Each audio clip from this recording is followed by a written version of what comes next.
Legenda asal-usul Danau Singkarak.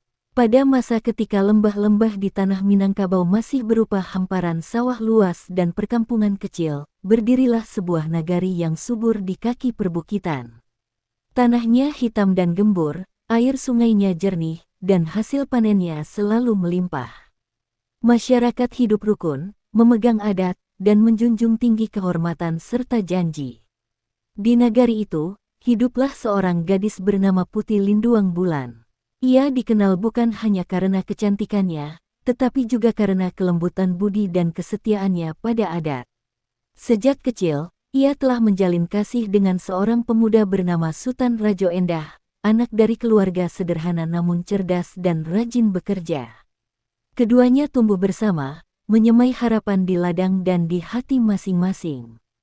Di hadapan orang tua dan tetua adat, Sutan Rajo Endah bersumpah akan menikahi Putih Linduang Bulan setelah ia merantau untuk mencari penghidupan yang layak. Janji itu diikat bukan hanya dengan kata-kata, tetapi juga dengan adat dan restu keluarga.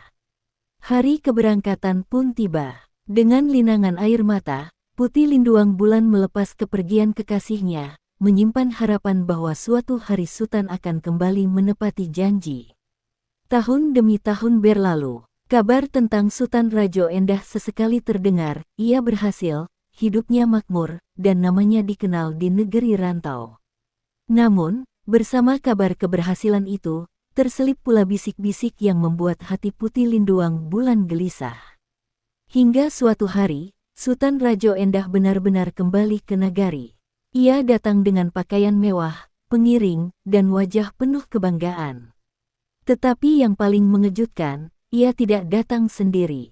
Di sisinya berdiri seorang perempuan bangsawan dari negeri seberang, yang disebut-sebut akan menjadi istrinya.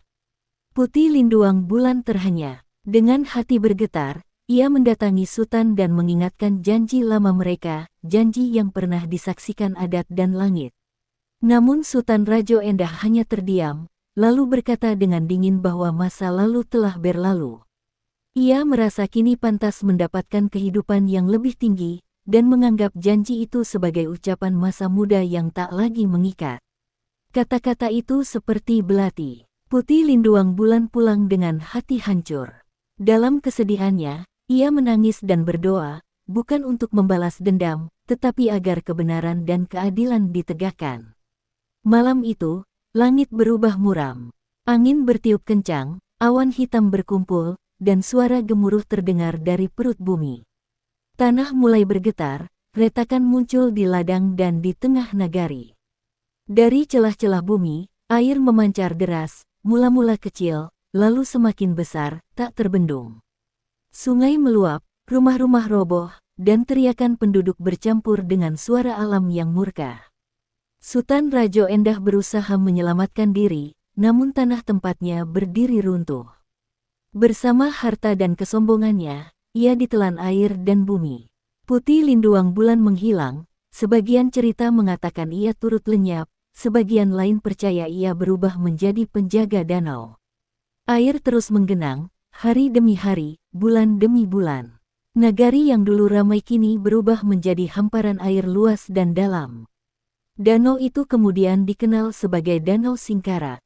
Masyarakat percaya, danau ini bukan sekadar genangan air, melainkan peringatan abadi tentang janji yang dikhianati, tentang keserakahan, dan tentang adat yang dilanggar. Hingga kini, Danau Singkarak tetap tenang di permukaan, namun menyimpan kisah pilu di kedalamannya. Nilai dan makna legenda. Legenda ini mengajarkan, janji adalah kehormatan, bukan sekadar kata. Keserakahan dan pengkhianatan membawa kehancuran. Alam menjadi simbol keadilan ketika manusia melanggar adat dan janji.